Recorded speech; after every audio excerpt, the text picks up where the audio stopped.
Pembahasan di siang ini sebagaimana yang diminta, kita akan membahas tentang seputar lika-liku kehidupan alam barzakh.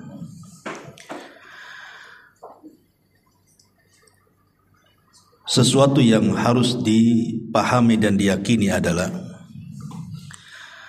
kullu nafsin dha'iqatul maut. Setiap jiwa itu pasti mengalami dan disentuh dengan kematian, siapapun dia. Tidak orang baiknya, tidak orang jahatnya, tidak para nabi, tidak pula orang-orang sombong. Semua tersentuh dengan kematian. Hatta Namrud sekalipun yang mengatakan di hadapan Ibrahim, ana uhyi wa umit. Kata Namrud, saya bisa menghidupkan dan bisa mematikan. Pertanyaannya, di mana Namrud sekarang? Yang katanya dia bisa menghidupkan dan mematikan, mati juga dia. Artinya tidak ada yang selamat dari kematian. Sehingga Allah Subhanahu wa taala sampai mengatakan, ainama takunu yudrikumul mautu walau kuntum fi burujim musayyada. Dimanapun kalian berada, kematian itu pasti mengejar kalian, walaupun kalian di balik benteng yang sangat kokoh sekalipun. Artinya tidak ada manusia yang selamat dari kematian. Dan kematian itu satu, yang banyak itu sebabnya. Karena orang mati itu kan sebabnya macam-macam. Ada yang ketabrak mati, ada yang terkena runtuhan mati, ada yang tenggelam mati, ada yang dibunuh mati, ada yang tidak ngapa-ngapain, duduk di kursinya aja dia bisa mati. Jadi yang bermacam-macam itu sebabnya, matinya satu. Lah kematian itu sebenarnya hanya perpindahan alam saja, dari alam dunia menuju alam barzakh. Disitulah ada benteng yang disebut dengan barzakh. Benteng inilah yang menjadikan kehidupan setelah kematian itu menjadi gaib bagi kita. Makanya tidak bisa kita menembus alam barzakh. Umpamanya sengaja kita letakkan CCTV, taruh di kuburan, kemudian kita sambungkan di handphone kita atau mungkin di laptop kita. Kemudian kita baca hadis, katanya ada malaikat mungkar dan nakir. Sampai buta mata melihat CCTV itu, nggak akan nampak mungkar nakir itu. Karena tidak bisa disamakan perkara gaib dengan perkara nyata. Perkara gaib itu cukup diimani, bukan diteliti. Karena tidak bisa meneliti perkara gaib, bagaimana caranya? Pandangan kita saja terbatas, sampai di mana kita memandang, apalagi perkara gaib. Maka kenapa di antara ciri orang yang beriman di permulaan surah Al-Baqarah itu, alladzina yu'minuna bil ghaib, orang yang beriman betul dengan adanya yang gaib. Tapi yang ingin kita bahas di siang ini adalah apakah orang-orang yang sudah meninggal itu. Ada beberapa poin. Pertama, apakah orang-orang yang meninggal itu merindukan kita? Jadi kalau kita datang ziarah kubur, apakah mereka rindu dengan kita? Yang kedua, apakah mereka bisa mendengar apa yang kita ucapkan di atas kuburan itu? Yang ketiga, apakah kalau seandainya keluarga kita meninggal duluan, kemudian kita menyusul, kemudian ruh kita dengan ruh mereka akan saling menziarahi? Kemudian juga yang keempat, apakah kalau seandainya kita ini sedang tidur, ruh kita keluar dari jasad kita, bisa berjumpa dengan ruh-ruh yang ada di kuburan? Karena ada kan orang bercerita, saya ketemu ibu saya. Di mana? Dalam mimpi. Apakah mungkin ruh seseorang yang sedang tidur berjumpa dengan ruh yang sudah meninggal, kemudian berjumpa. Dan tentu yang tak kalah pentingnya adalah amalan-amalan yang bermanfaat bagi si mayat. Dan apakah juga orang-orang yang sudah meninggal bisa tersakiti dengan kita yang masih hidup, dan macam-macam persoalan yang kita akan singkap nanti ke depan ini. Ma'asyiral muslimin wal muslimat rahimani wa rahimakumullah. Nabi SAW ketika menziarahi atau ketika mengantarkan jenazah bersama para sahabat,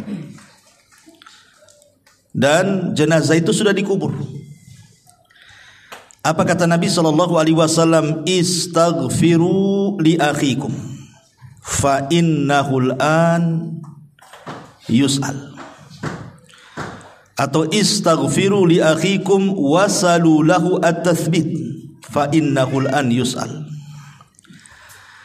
Kata Nabi SAW, mintalah kepada Allah ampunan supaya orang yang sudah dikebumikan ini diampuni dosa-dosanya, dan mintalah kepada Allah ketetapan supaya dia bisa menjawab pertanyaan mungkar dan nakir alias fitnah kubur, karena sekarang dia lagi ditanya, kata Nabi.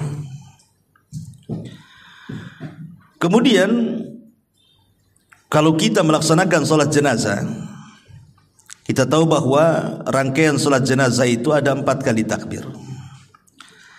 Takbir pertama baca Fatihah, kan gitu ya. Kemudian takbir kedua baca sholawat Ibrahimiyah. Kemudian takbir yang ketiga membaca doa yang diajarkan Nabi. Kemudian takbir yang keempat bisa diam langsung salam, ataupun bisa kita berdoa dengan doa yang warid dari Al-Quran seperti Rabbana atina fid dunya hasanah atau doa-doa yang lainnya. Tetapi yang ingin saya bahas adalah pada takbir yang ketiga, Nabi SAW mengajarkan kepada kita doa-doa yang disunahkan untuk dibaca. Salah satunya adalah Allahumma ighfir lahu warhamhu wa'afihi wa'fu anhu wa akrim nuzulahu wa wasi' madkhalahu, dan seterusnya. Ya Allah, ampuni orang ini yang sudah mati. Ya Allah, rahmati orang ini. Ya Allah, maafkan orang ini. Ya Allah, muliakan kedudukannya. Ya Allah, luaskan kuburannya, dan begitu seterusnya. Dari 2 riwayat ini bisa kita simpulkan bahwa kewajiban kita apabila sedang mengantarkan jenazah dan jenazah itu sudah dikubur, maka ada 3 doa yang dianjurkan seorang muslim dibaca sebelum pulang dari kuburan. Kalau memang kita tidak sempat ikut memegang cangkul, memasukkan tanah ke liang lahatnya, maka cukup sebelum pergi ambil 3 kepal tanah, kemudian letakkan di kuburannya, minta 3 perkara. Pertama, mintakan ampun kepada Allah.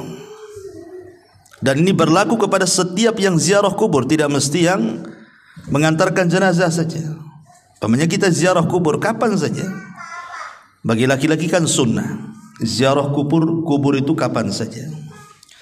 Tapi bagi perempuan tidak disunnahkan kecuali sekali-kali. Karena Rasulullah SAW melaknat wanita-wanita yang sering ziarah kubur. Tapi kalau sekali-kali boleh. Imam yang mengantarkan jenazah atau yang berziarah kubur, jangan lepaskan 3 doa ini. Pertama, minta ampun kepada Allah agar orang yang dikubur itu diampuni dosa-dosanya. Berdasarkan hadis istaghfiru li akhikum, mintakan doa ampunan untuk saudaramu. Yang kedua, minta kepada Allah Subhanahu wa taala agar orang yang dikubur itu ditetapkan jawabannya. Karena ada hadis yang panjang sekali dari hadis Bara bin Azib radhiyallahu anhu. Ketika Nabi SAW menunggu liang lahat selesai digali, Rasul bercerita di hadapan para sahabat tentang kematian seorang mukmin. bagaimana ruhnya ketika dicabut dari jasadnya. Lah salah satu lafaz dari hadis itu, ketika ruh itu sudah diangkat ke langit dengan catatan amalannya, Allah katakan kembalikan ruh ke dalam jasadnya, tapi angkatlah catatannya ke tempat yang paling tinggi di Iliyin, di sorga. Maka ruh itu dihantar dengan lembut, dimasukkan lagi ke dalam jasad. Ingat bahwa jasad dalam kubur itu mengikut ruh. Tapi kalau di dunia terbalik, ruh yang ikut jasad. Karena jasad dulu diciptakan di dunia itu, baru ditiupkan ruh itu setelah jasad berusia 4 bulan kan, baru ditiupkan ruh. Berarti kalau kita hidup di dunia, yang asal itu jasad dulu, baru ruh yang ikut, karena jasadnya diciptakan. Tapi kalau sudah meninggal terbalik, jasad ini bisa jadi tanah, bisa hancur jadi tanah, dimakan cacing tanah. Tapi ruh tidak akan hancur. Berarti bukan ruh yang ikut jasad, tapi jasad yang ikut ruh. Makanya kemudian jasad itu akan ikut ruh. Dan disitulah Munkar Nakir bertanya, man rabbuk, siapa Rabb? Wa ma nabiyuk, siapa nabimu? Wa ma dinuk, apa agamamu? Artinya 3 soalan ini akan ditanyakan. Jawabannya bukan apa yang kita hafal di dunia. Kalau anda sekarang saya tanya, siapa Tuhanmu? Pasti dengan lantang Allah, Ustaz. Siapa nabimu? Dengan lantang Muhammad, Ustaz. Apa agamamu? Ya Islam lah. Masa Katolik kan gitu? Pasti lantang kita. Tapi apakah kemudian setelah kita dikubur kita sanggup menjawab? Belum tentu. Karena jawaban-jawaban itu ditentukan dengan amalan dia. Apakah dia sudah mengamalkan perintah, larangan Allah, mencintai Nabi, betul-betul mempelajari Islam kan itu. Makanya di sini dihajatkan bantuan dari kita yang masih hidup. Berdoa kepada Allah agar dia bisa ditetapkan jawabannya. Karena penetapan jawaban itulah yang Allah katakan, yusabbitullahu alladhina amanu bil qauli tsabit. Allah akan tetapkan jawaban orang-orang yang beriman dengan jawaban yang mantap. Itulah yang menjadikan selamat orang itu dari azab kubur. Karena Utsman ibn Affan kalau diingatkan dengan kuburan menangis. Tapi kalau diingatkan dengan neraka santai saja dia. Padahal neraka lebih dahsyat dibandingkan azab kubur kan. Ketika ditanya, wa mayubkika ya Utsman, apa yang membuat anda menangis wahai Utsman? Maka Utsman mengatakan, wailakum, celaka kalian. Kuburan ini bisa saja dia raudhatun min riyadil jannah au hufratun min hufarinnar. Ingat, kuburan ini bisa jadi taman menuju taman-taman sorga, atau boleh jadi menjadi lubang menuju ke lubang neraka. Artinya menentukan selamat di akhirat, keselamatan di kuburan. Kalau selamat di kuburan, insya Allah kesananya mudah. Kalau tidak selamat di kuburan, maka dipastikan kesananya lebih sulit lagi. Makanya sebab itulah kita dianjurkan minta kepada Allah agar orang yang dikubur itu dimantapkan jawabannya. Ini yang kedua. Kemudian yang ketiga, berdasarkan doa dalam salat jenazah tadi, minta kepada Allah agar Allah merahmati. Minta kepada Allah satu, agar dosanya diampuni. Minta kepada Allah yang kedua, agar dia dimantapkan jawabannya. Minta kepada Allah yang ketiga, agar Allah memberikan kasih sayangnya. Sehingga dengan kasih sayang Allah itulah Allah akan mengampuni dosanya dan Allah akan memantapkan jawabannya. 3 soalan ini. Kapanpun antum ziarah kubur, minta 3 soalan ini, 3 doa ini. Ya, datang ke kuburan, kemudian ucapkan salam, kemudian mendekat kuburan, dan jangan bakhil, jangan datang ke kuburan itu mendoakan orang yang dikubur itu saja. Pamannya kita menziarahi orang tua kita yang sudah meninggal, jangan difokuskan kepada orang tua kita saja, tapi doakan juga orang-orang Islam yang dikubur di sekitarnya. Makanya ada doa yang diajarkan Al-Quran, Rabbana ighfir lana wa li ikhwanina alladzina sabaquna bil iman. Ya Allah, ampuni akan dosa-dosa saudara-saudara kami yang sudah mendahului kami dengan keimanan. Apa manfaatnya? Kenapa kita tidak fokus saja mendoakan orang tua kita? Kan memang tujuan kita kan menziarah orang tua kita. Kenapa pula yang lainnya kita doakan? Sebab kalau kita mendoakan orang muslim yang dikubur, umpamanya orang muslim ini mungkin ada 1000 kuburan di kuburan kaum muslimin di situ. Berarti kita akan mendapatkan pahala 1000 orang yang kita doakan. Itu kalau di kuburan itu ada 1000 kuburan tuh. Kalau 2000 kuburan, berapa banyak kita akan dapat? Kalau seandainya kemudian kita mendoakan bukan hanya kepada yang sudah meninggal, yang hidup pun kita doakan. Allahumma ighfir li hayyina wa mayyitina, atau Allahumma ighfir lil muslimina wal muslimat wal mu'minina wal mu'minat al ahya'i minhum wal amwat, umpamanya. Ya Allah, ampunilah dosa-dosa orang mukmin laki-laki, orang mukmin perempuan yang hidup dan yang mati. Yang hidup berapa? Siapa yang bisa ngitung yang hidup? Satu kota Batam aja kita tidak tahu berapa jumlahnya. Satu Kepri lagi, satu dunia lagi. Berarti kita dapat pahala itu sebanyak jumlah orang Islam yang kita doakan yang hidup. Loh, yang mati. Berapa jumlah yang mati? Itu manfaatnya kita mendoakan orang-orang yang beriman di sekitarnya itu, supaya kita dapat pahala juga. Itu masalahnya. Masuk bakhil orang tuanya kiri kanan, ngapain saya doakan katanya. Enggak begitu. Karena orang muslim itu kal jasadil wahid, seperti jasad yang satu, baik ketika hidup ataupun ketika mati, saling mendoakan.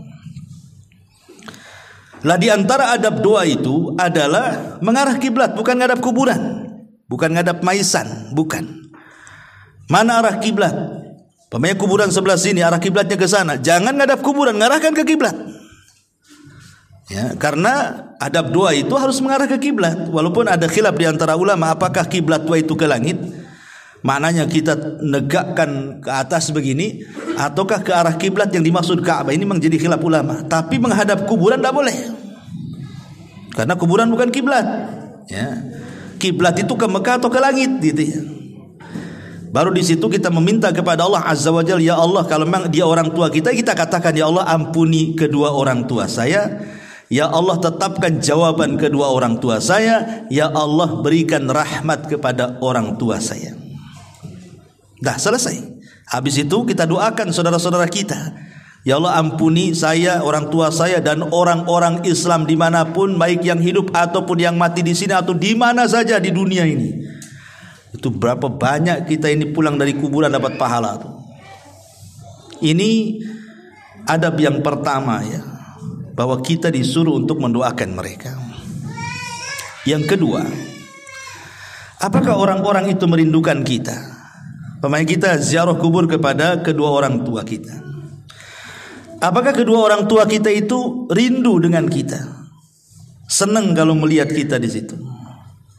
Ini terjadi silang pendapat di antara ulama kontemporer atau ulama mutaqaddimun. Kalau saya mendengar fatwa daripada Syekh Shalih Fauzan, saya lihat di YouTube, ketika ditanya apakah orang yang datang ziarah kubur, ketika datang kita ke kuburan itu, orang-orang yang dikubur itu senang dengan kedatangan anaknya ketika menziarahi orang tuanya, maka kata beliau, iya, senang mereka dengan kedatangan kita. Tetapi senang di sini bukan menatap wajah kita, oh nampak sehat anaknya, alhamdulillah, bukan itu maksudnya. Yang dimaksud senang itu karena mereka menanti doa-doa kita. Jadi mereka itu menanti doa-doa kita, bukan karena ziarah kuburnya. Karena ziarah kubur itu manfaatnya bukan kepada orang yang mati, tapi ziarah kubur itu manfaatnya kepada orang yang hidup. Pada kita ini, kalau antum ziarah kubur, ibu bapak ziarah kubur itu manfaatnya untuk kita. Apa manfaatnya untuk kita? Nabi SAW bersabda, kuntu nahaitukum an ziyaratil kubur fazuruha fa innaha tudzakirukumul akhirah. Dulu kata Rasul, aku larang kalian ziarah kubur. Sekarang boleh, silahkan ziarah kubur setelah mantap iman para sahabat. Karena di zaman itu kan kuburan jadi ajang maksiat, baik kesyirikan ataupun bid'ah. Makanya Rasul melarang, takut para sahabat terseret kepada maksiat. Tapi setelah kokoh keimanan para sahabat, Rasul mengatakan fazuruha, sekarang kalian ziarah kubur silahkan. Manfaatnya apa? Fa innaha tudzakirukumul akhirah, supaya kalian mengingat akhirat, mengingat kematian, dan dilembutkan hati kita di situ.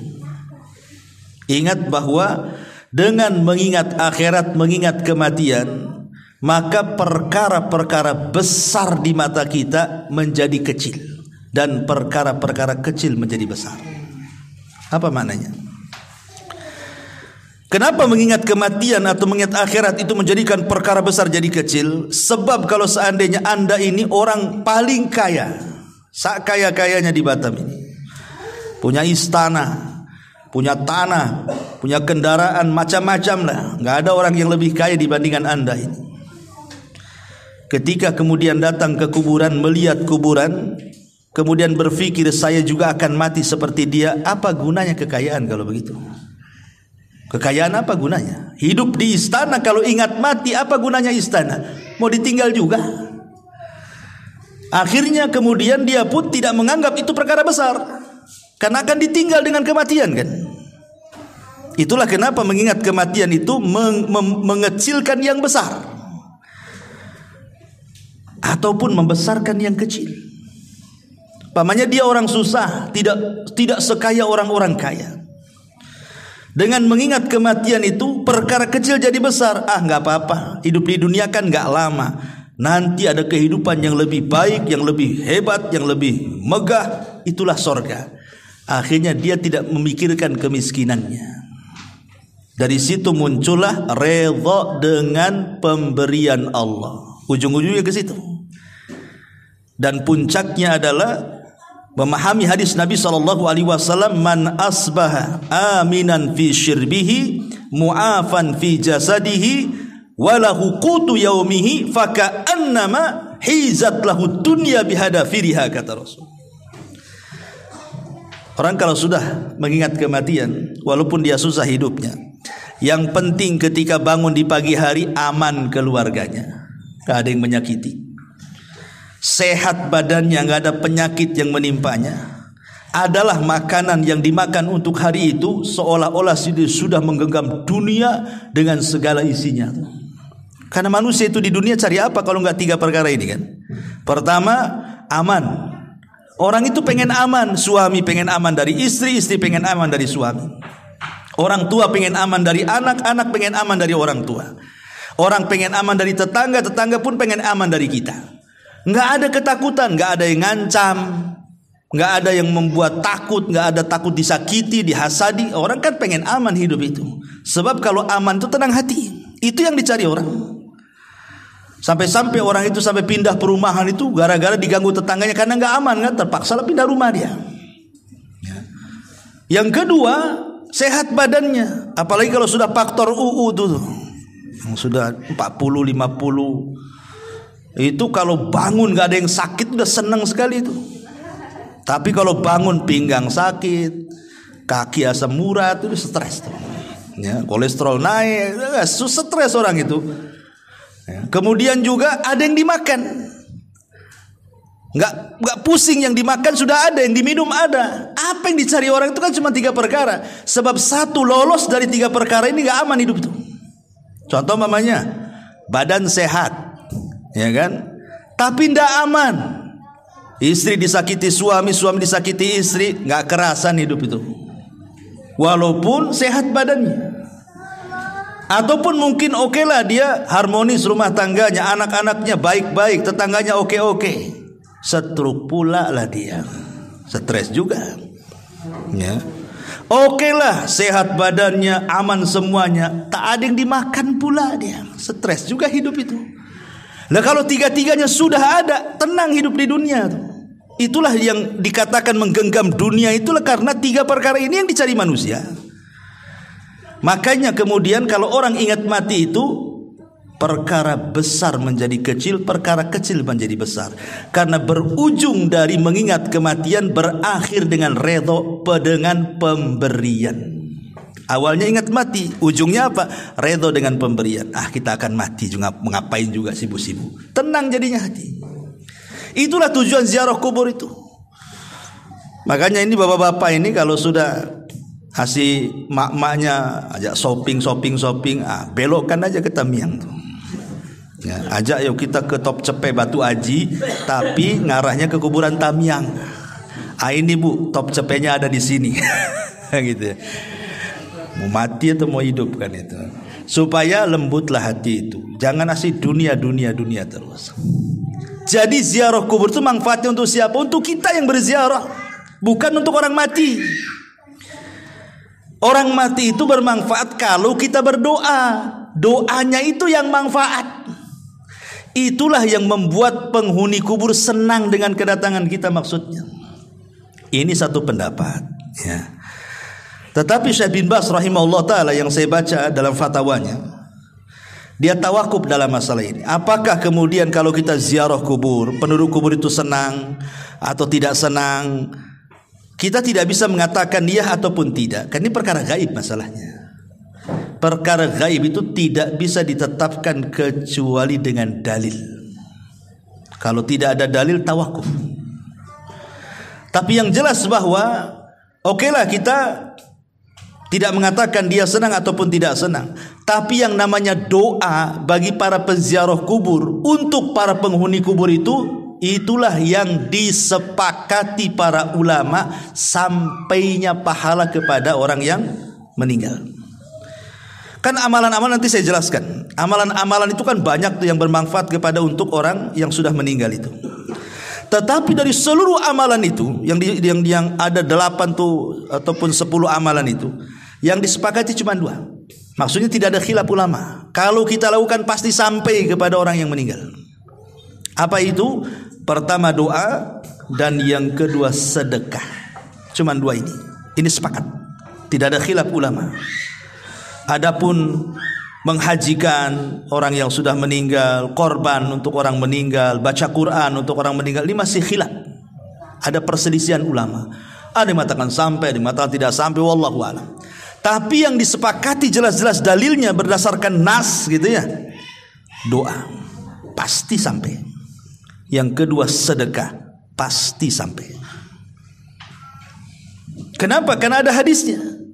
Idza mata ibnu Adam in qata amaluhu illa min salasin sadaqatin jariyah. Lihat sedekah yang mengalir.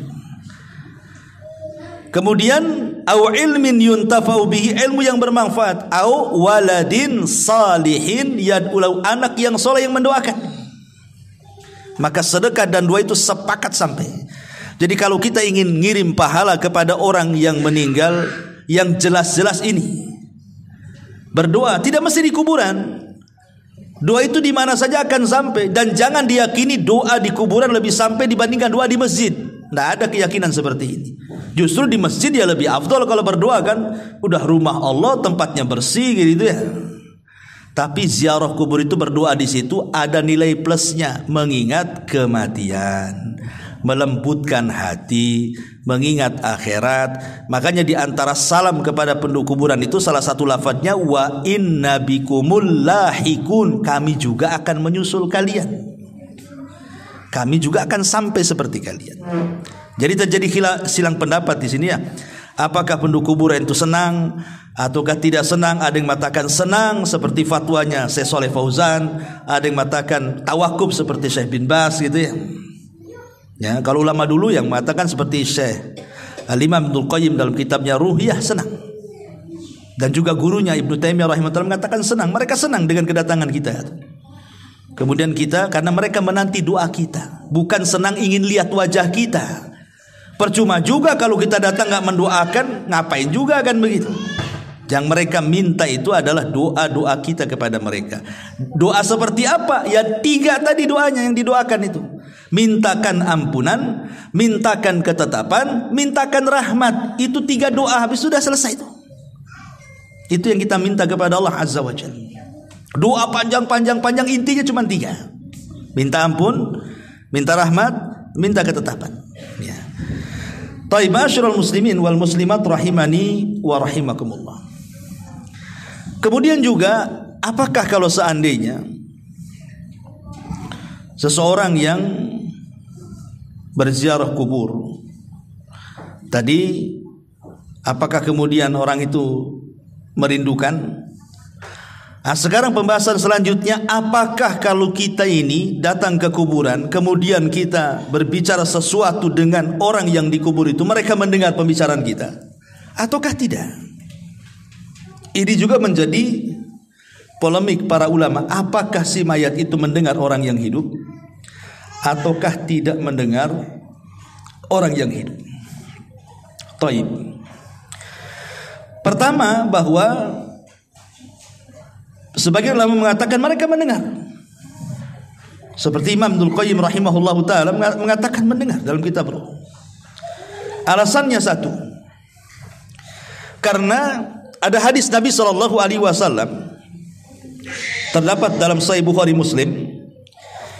Nabi SAW mengatakan tentang orang yang sudah meninggal. Apa kata Rasulullah? Innahu la yasma'u safqa ni'alihim idan sarafu. Jadi orang-orang yang dikubur itu mendengar suara langkah terompah kita itu, suara sandal kita itu mereka dengar.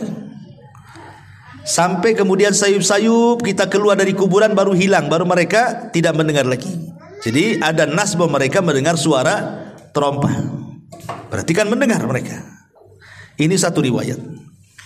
Riwayat yang kedua, ketika terjadi perang Badar, banyak tokoh-tokoh musyrik itu dibantai oleh kaum muslimin, seperti Abu Jahal atau Amr ibn Hisham, kemudian Umayyah ibn Khalaf, kemudian Syaibah, kemudian Al-Walid. Banyak tokoh-tokoh Quraisy itu yang meninggal di perang Badar.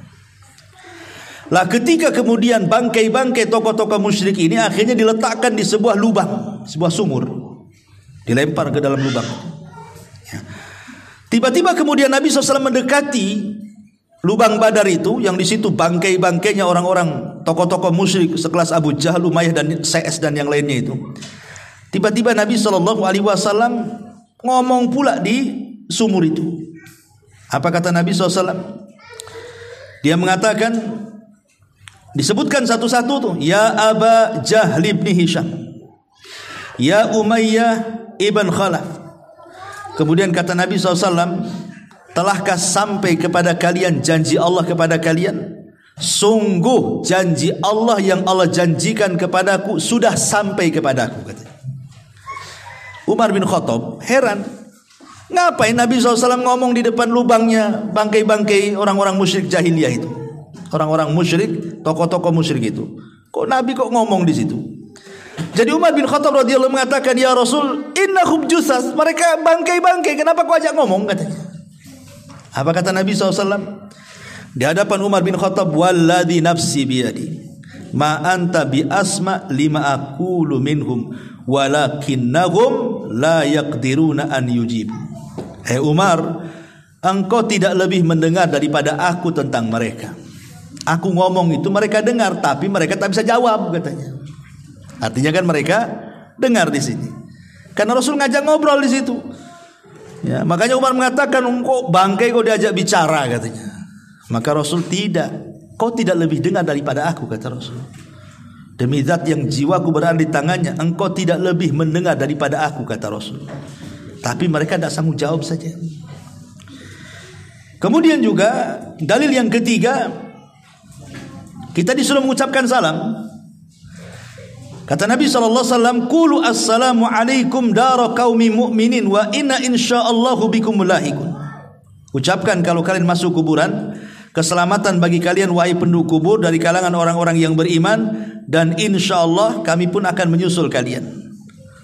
Mengucapkan salam berarti harus dijawab tuh. Berarti kalau kita mengucapkan salam berarti mereka mendengar salam kita. Dan ada beberapa dalil yang menunjukkan bahwa mereka mendengar. Tapi bagi kelompok yang mengatakan tidak, mereka tidak dengar, mereka berdalil dengan surah Fatir ayat 22.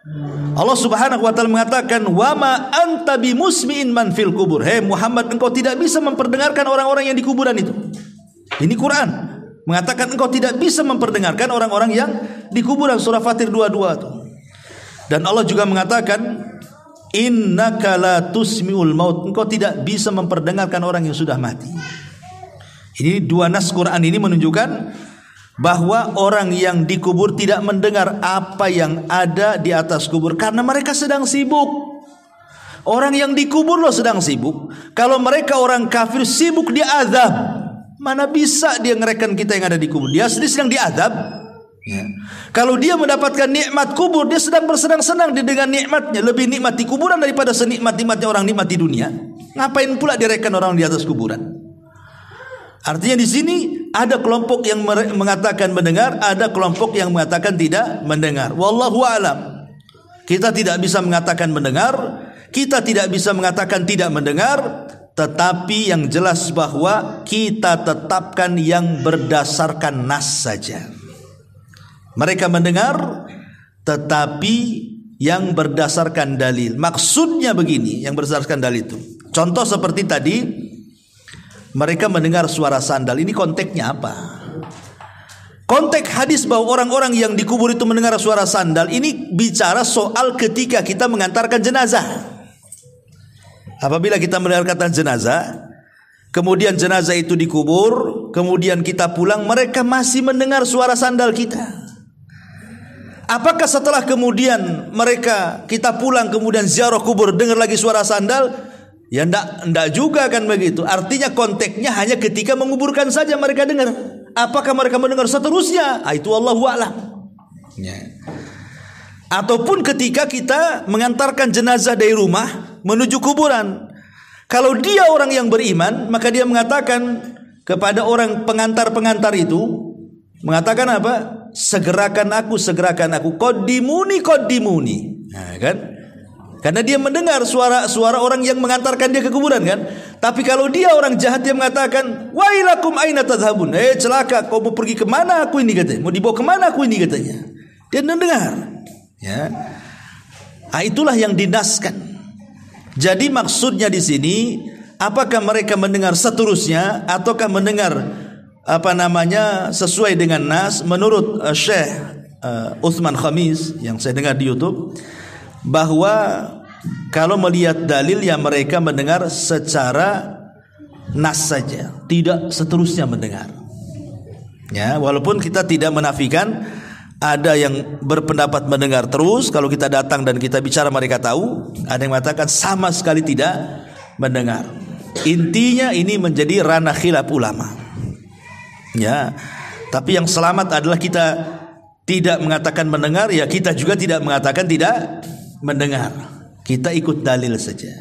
Wallahu a'lam. Ini perkara yang kedua. Yang ketiga, apakah orang yang tidur kemudian bangun cerita dia, saya tadi mimpi ketemu ibu saya. Kan ada yang gitu tuh ya. Ketemu ayah saya, ngajak ke pasar beli soto namanya kan. Tapi dalam mimpi. Mungkin gak ruh kita yang sedang tidur berjumpa dengan ruh yang sudah meninggal itu? Mungkin gak gitu pertanyaannya di sini? Maka dijelaskan oleh para ulama, lam yathbut fi hadza syai'un. Ini saya menukilkan perkataan Syekh bin Baz ya. Memang tidak ada dalil sama sekali tentang hal ini, bahwa ruh orang yang tidur bisa berjumpa dengan ruh orang yang sudah meninggal. Tetapi kata Syekh bin Baz, innama dzakara ba'du ahli ilmi annal arwaha fin naumi qad taltaqiya bi arwahil amwat. Tapi kata Syekh bin Baz secara dalil memang tidak ada. Saya belum mendapatkannya kata beliau. Tetapi ternukilkan dari kalangan ahli ilmi, maksudnya kalangan ulama, bahwa ruh-ruhnya orang yang tidur itu bisa berjumpa dengan ruh-ruhnya orang yang sudah meninggal. Wa hadza qad yaqa'u fi ba'dil ahyan, dan ini kata beliau terkadang bisa terjadi pada tempo-tempo tertentu. Ma yadullu alaihi, apa yang menunjukkan kepada peristiwa itu. Fa inna ruha indallah, karena ruh itu di sisi Allah. Faruhul mu'min fil jannati wa ruhul kafir tu'adzab, karena ruhnya orang mukmin di sorga dan ruhnya orang kafir sedang diadab. Lakin qad arsala hadhihi ruh ilal badan lis salami ala man yusallim alal kubur. Tetapi ruh ini terkadang dimasukkan lagi ke dalam jasad hanya untuk menjawab salam orang yang sedang berziarah kubur.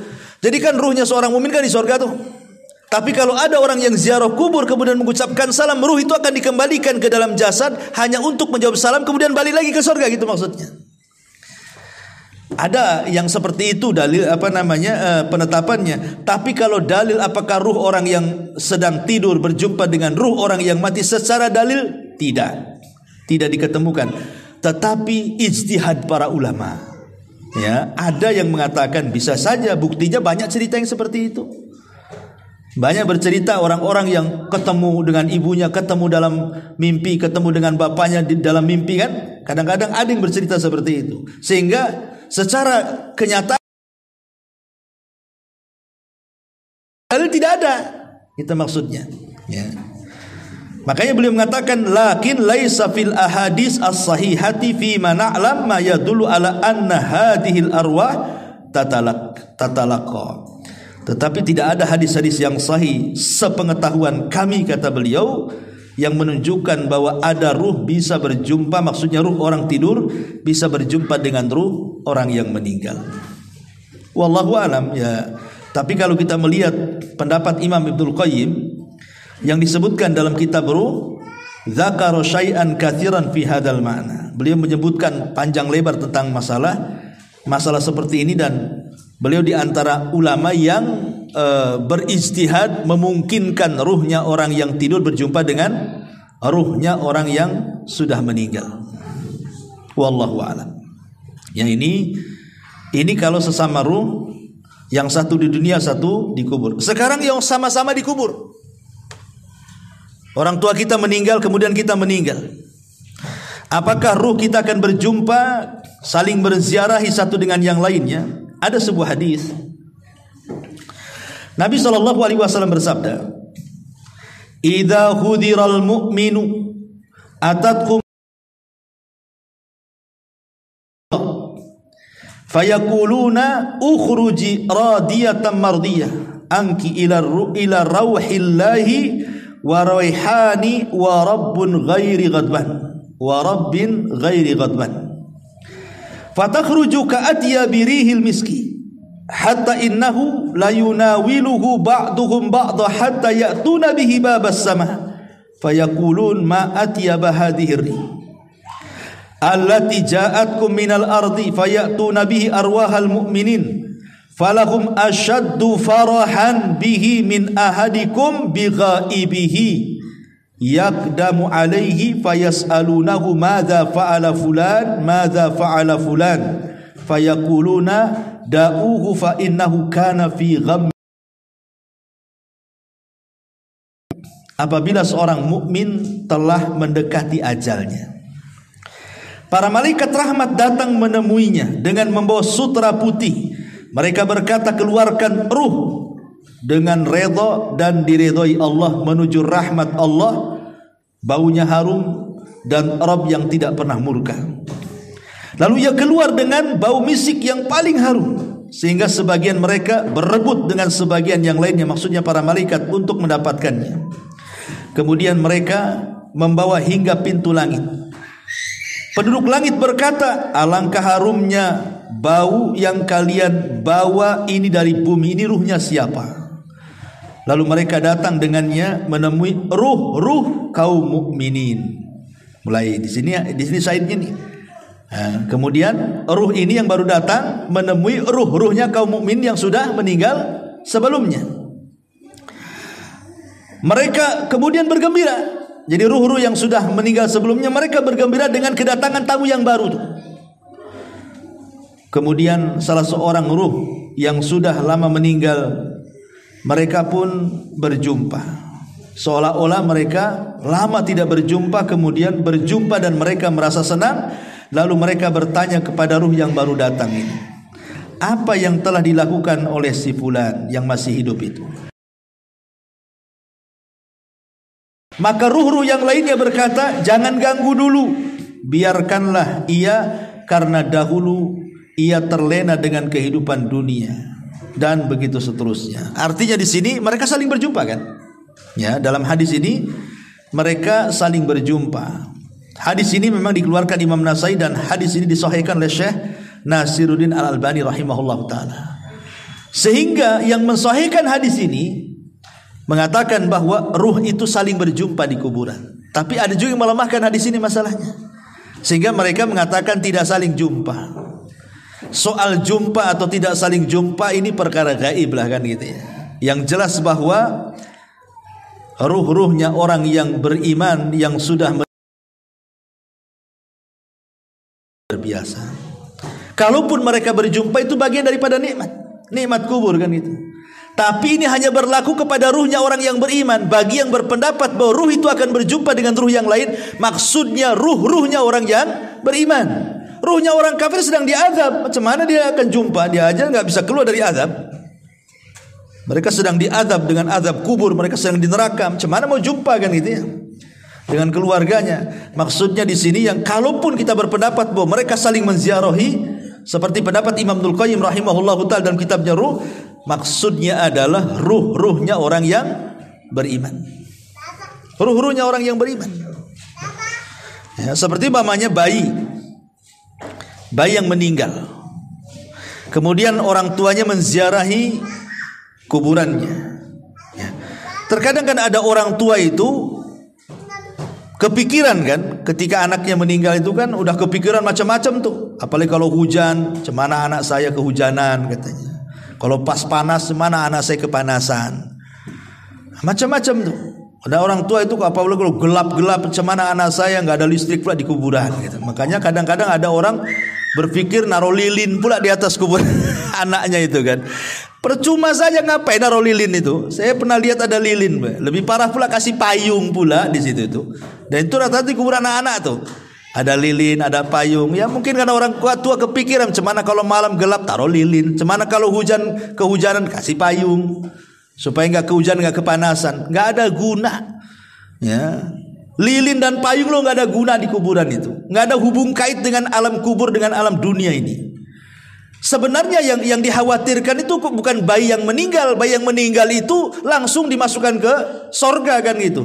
Karena di antara kelompok-kelompok yang akan terhindar dari fitnah kubur, maksudnya tidak ada pertanyaan malaikat mungkar dan nakir, itu salah satunya bayi-bayi yang meninggal tuh. Mereka tidak akan ditanya. Walaupun jumhur ulama mengatakan mereka ditanya, tapi pendapat yang kuat wallahu alam mereka tidak ditanya. Karena ada beberapa orang yang tidak akan terkena fitnah kubur. Salah satunya para nabi. Para nabi tidak akan ditanya. Objek pertanyaannya siapa nabimu? Masa nabimu ditanya lagi? Siapa nabimu? Ya saya kan. Kan gak mungkin juga kan itu ya. Nabi tidak mungkin ditanya karena dia objek pertanyaan. Para siddiqin tidak mungkin ditanya. Para syuhada tidak akan ditanya. Ya, kemudian orang-orang yang ribat, orang-orang yang berada di perbatasan kayak orang Palestina itu kan diribat tuh namanya. Mereka tidak akan ditanya kalau meninggal. Termasuk juga bayi-bayi yang meninggal, termasuk orang gila tidak akan ditanya tuh. Jadi kalau umpamanya orang tua sedih akan kematian anaknya, dia bodoh. Harusnya dia memikirkan dirinya sendiri karena si bayinya sudah selamat masuk surga kan gitu. Apakah kalau dia mati dia masuk surga kayak anaknya? Harusnya dipikirkan jangan bayinya, dia yang dipikirkan harusnya, gitu maksudnya. Kalau bayi yang meninggal tuh udah jelas-jelas dia masuk surga. Bahkan dia akan jadi syafaat bagi orang tuanya. Bahkan kalau orang tuanya beriman, maka bayi itu akan menunggu di pintu surga. Dan dia mengatakan di hadapan Allah ketika Allah mengatakan masuk kau ke dalam surga. Kata bayi ini enggak, saya tidak akan masuk surga sampai saya mau orang tua saya tarik bajunya masuk juga ke surga. Dan itu hadisnya. Artinya kalau orang tua ini dia bisa bersabar, kemudian juga ihtisab, dan dia bisa mengucapkan alhamdulillah, maka akan dibangunkan satu istana di surga dan Allah beri nama Baitul Hamdi, rumah pujian. Kalau bisa melakukan 3 perkara saat kematian buah hatinya: sabar, mengharap pahala, dan dia bisa bersyukur. Ucapkan innalillah wa inna ilaihi rajiun, Allahumma hjurni fi musibati, alhamdulillah ala kulli hal. Ini 3 ucapan. Kalau dia bisa mengucapkan 3 ucapan ini, maka Allah bangunkan 1 istana Baitul Hamdi di surga. Ya, saya ulang, kalau umpamanya ada orang tua meninggal bayinya, pertama ucapan apa? Inna lillahi wa inna ilaihi rajiun. Ini tanda kesabaran. Tanda orang sabar, dia bisa mengucapkan inna lillahi wa inna ilaihi rajiun. Kemudian yang kedua, ihtisab, mengharap pahala. Berdoa kepada Allah, Allahumma hjurni fi musibati, ya Allah. Yang ketiga, bersyukur. Alhamdulillah ala kulli hal. Segala puji dan puja bagi Allah. Pertama, doa kaum muslimin bagi si mayat berdasarkan surah Al-Hasyr, alladzina sabaquna bil iman wa la taj'al fi qulubina ghillan lil ladzina amanu rabbana innaka raufur rahim. Dan orang-orang yang datang sesudah mereka, muhajirin dan ansar, mereka berdoa, ya Rabb kami, beri ampunlah kepada kami dan kepada saudara-saudara kami yang telah beriman lebih dahulu dari kami, dan janganlah engkau membiarkan kedengkian dalam hati kami terhadap orang-orang yang beriman. Ya Rabb kami, sesungguhnya engkau maha penyantun lagi maha penyayang. Ini yang pertama, doa, dan ini pasti sampai. Kemudian yang kedua, sedekah. Tadi sudah saya ini yang sepakati, bersedekah. Kemudian yang ketiga, melunasi hutang si mayat. Ini bermanfaat. Karena di zaman Rasul pernah dimintai menyolatkan orang yang punya hutang, Rasul tak mau. Si mayat itu sudah dimandikan, sudah dikafankan, dan tinggal disolatkan. Setelah tinggal disolatkan, seorang sahabat kemudian menyampaikan kepada Rasul, semua sudah siap, silahkan anda solatkan. Apa kata Rasul? Hal alaihi dainun. Apakah dia punya hutang? Iya, 2 dirham. Dia punya hutang 2 dirham. Kata Rasul, solatkan oleh kalian, saya tidak akan menyolatkannya. Kemudian ada seorang sahabat namanya Abu Qatadah. Min 2 dirham, aku yang bayar, solatkan dia. Kata Rasul, yakin kau bayar? Iya, saya bayar. Akhirnya Rasul menyolatkan. Besoknya ditanya lagi, Abu Qatadah, udah bayar enggak 2 dirham tuh? Rasul, baru kemarin dia mati. Tunggulah katanya. Hari ketiga ketemu lagi, Abu Qatadah, sudah aku bayar 2 dirham itu. Sudah wahai Rasul. Apa kata Rasul? Al-an barudat kubru. Sekarang kuburannya sudah dingin. Kemarin panas tuh kata. Ya. Jadi utang tuh bawa panas tuh di kuburan. Sekarang sudah dingin kuburannya kata Nabi. Ya. Ini yang ketiga, melunasi utang. Kemudian yang keempat, mengqadha puasa. Kalau si mayat ini punya nazar berpuasa, belum sampai, maka walinya mengqadha puasa. Karena ada hadis mengatakan, man mata wa alaihi siyam sama anhu waliyu. Siapa yang mati dalam kondisi dia sedang melaksanakan puasa wajib, maka yang mempuasakanlah walinya. Pamannya dia punya anak 4 atau 5, dibagi-bagi sajalah. Namanya ayahnya bernazar berpuasa sebulan, baru meninggal, nazarnya belum dilakukan. Ya sudah, sebulan tuh bagi 4 saja, berarti seminggu kan, anak 4 tuh bagi 4, jadi selesai itulah. Ya. Nah, kemudian juga yang kelima, di antara yang bekas-bekas amal soleh, bekas-bekas amal soleh. Maksudnya bekas-bekas amal soleh itu mengajarkan ilmu kepada orang. Pamannya ibu ngajari anak surah Al-Fatihah, ya kan? Akhirnya anak itu bisa dia baca Fatihah karena ibu yang ngajari. Ketika ibu meninggal, anak ini baca Fatihah terus pada setiap sholatnya. Berarti ketika anak ini membaca surah Al-Fatihah, itulah sampai. Itu bekas-bekas kebaikan dia tuh.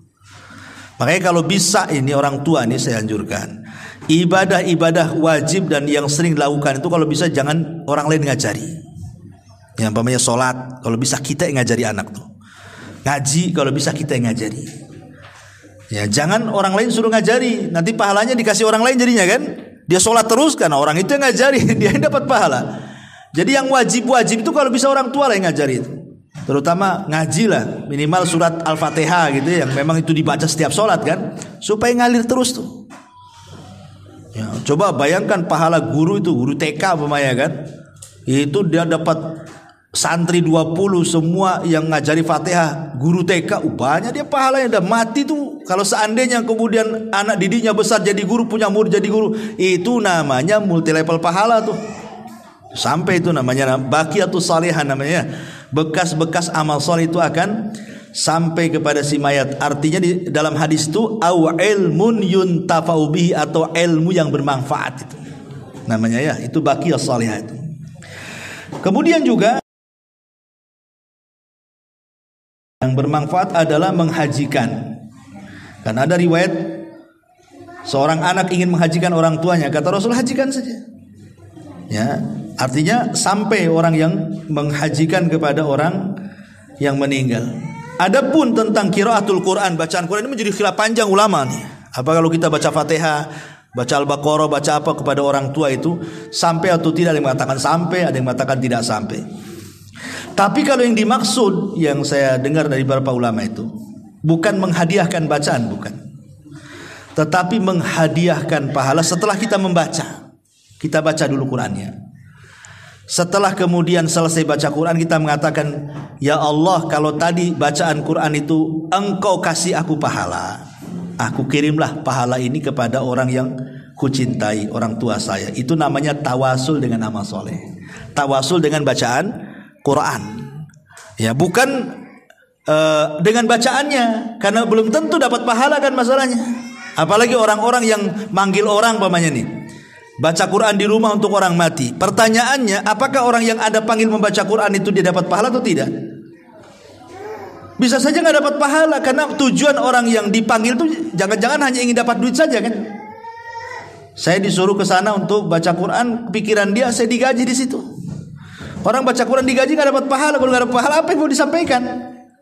Makanya kemudian kalaupun harus mengirim bacaan Quran itu maksudnya bertawasul dengan bacaan Quran, dengan amalan baik tadi. Setelah baca Quran, ya Allah, kalau seandainya ini ada pahalanya, aku kirimkanlah kan itu. Seperti ada seorang ulama namanya Rabi' ibn Khaisam. Rabi' ibn Khaisam itu kalau dari rumah ke masjid itu pandangannya selalu melihat ke bawah. Kalau ada paku, ada beling, ada jarum, ada lidi, ada pokoknya kalau ganggu-ganggu orang lah itu, maka dia ambil pakunya, dia ambil belingnya, kemudian disisihkan ke pinggir jalan. Kemudian dia mengatakan, ya Allah, kalau dengan membuang hal-hal yang membahayakan orang berjalan ini ada pahalanya, maka aku kirim kepada orang tuaku. Itu namanya tawasul dengan amal soleh itu. Nah, jadi nggak apa-apa. Pulang dari sini tengok jalan terus, nampak ada paku, turun.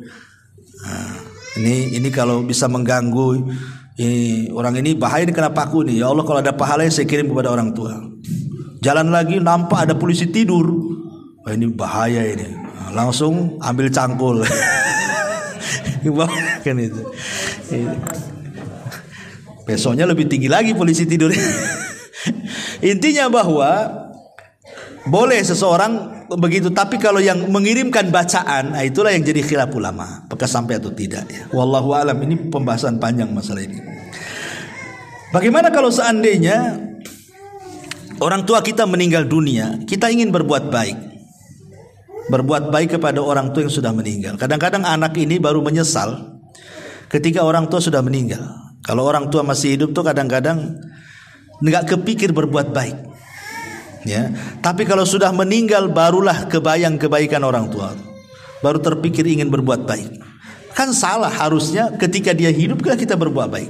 Sudah meninggal baru nyesel dia.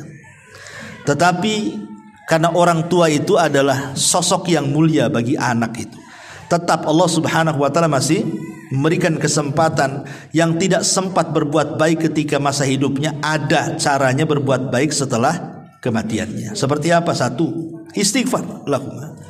Minta kepada Allah agar orang tua kita diampuni. Dalam setiap sholat kita minta ampun kepada Allah agar orang tua kita diampuni. Yang kedua, berdoa kebaikan. Seperti tadi, doa supaya diampuni dosanya, dirahmati, ditetapkan jawabannya. Kemudian juga kalau dia punya hutang, selesaikan hutang orang tuanya. Masalah hutang piutang begini ya.